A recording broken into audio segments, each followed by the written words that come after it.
Hello అన్న. Hello brother. ఏం చేస్తుంటాను? కూలి పని చేసుకుంటానండి. ప్రజెంట్ జగన్ గారి పరిపాలన ఎలా ఉంది? నాకు ఇంతకుముందు తాటాకిల్లు ఉండేదండి. ఆ తాటాకిల్లే కట్టుకోవడానికి ఇబ్బంది పడిపోయాను. ఈ సంవత్సరం నాకు జగన్ గారు ఇల్లు ఇచ్చారు, శాప్ వేసేసుకున్నాను. ఆ బిల్లు కూడా ఎవరికో రూపాయి చెందుకుంటూ నాకు అందజేశారు. ఇప్పుడు బాగుందండి. ఒక ఇల్లు అనిపించుకున్నాను జగన్ గారి దయ వల్ల. మా పిల్లలకు కూడా బాగుందండి. అన్ని సౌకర్యాలు కూడా బాగుందండి. మా నాన్న కూలి పని కూడా వెళ్ళాడండి. అలాంటిది మా నాన్నకి డైలీ నెల అవ్వతాడికి పెన్షన్ ఇస్తారండి.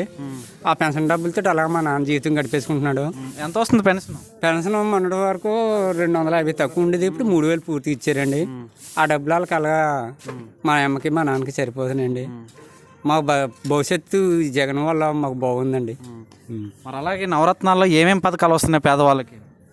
మాకు డోకరా ముడమప్ప అండి. తర్వాత అంటే ఆదాయం భూమి లేదండి, రైతు భరోసా ఏమి లేదు. కాకపోతే పెన్షన్ డబ్బులు ఈ ఇల్లు ఇచ్చిన వల్ల ఇప్పుడు ఒక ఇల్లు అనిపించుకున్నామండి.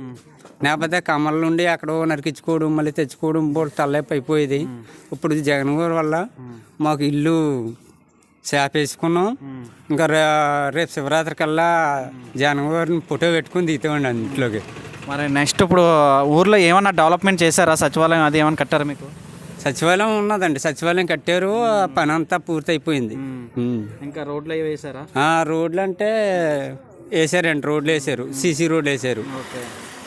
అలాగే మరి సచివాలయం రాకముందు మీరు ఏమి ఇబ్బందులు పడేవారు? ప్రజెంట్ ఎలా జరుగుతుంది? బాగా ఇబ్బందులు పడ్డేవాళ్ళు అండి. ఎక్కడికి వెళ్ళాలన్నా గొల్గొండ వెళ్ళేవాళ్ళు అండి. మాది అప్పుడు గొల్గొండ మండలం. ఆ ఆఫీస్కి వెళ్తే వాళ్ళు తీరమోసు 50 రూపాయలు అప్పు చేసుకుని ఛార్జీలు కట్టుకుని వెళ్తే అమ్మ ఇవాళ అవ్వదు, రేపు రండి అన్నారు గుమస్తాలో. మళ్ళీ వచ్చేసేవాళ్ళం. పని అవ్వదంటే మనం ఏం చేస్తామండి అక్కడ. మళ్ళీ తిరిగి వచ్చేవాళ్ళం. మరుసటి రోజు వెళ్తే ఇప్పుడు దాకా నిలబెట్టుకుని ఉండేవారు. నేను వచ్చాం కదంటే ఇప్పుడు దాకా ఆపేవారు. ఆ ప్రభుత్వంలో మాకు ఏమీ జరగలేదు, మంచి జరగలేదండి.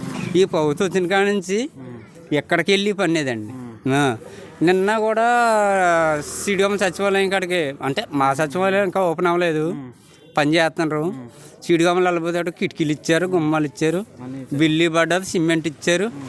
మాకు బాగానే చేశారండి జగన్ గారు. మరి జగన్ గారి పాలన ఎటువంటి లంచాలు ఏం తీసుకున్నారు? ఇల్లు శాంక్షన్ అంటే రూపాయి తీసుకోలేదండి. ఎవరు కూడా మన అకౌంట్లో పడిపోతున్నాయి.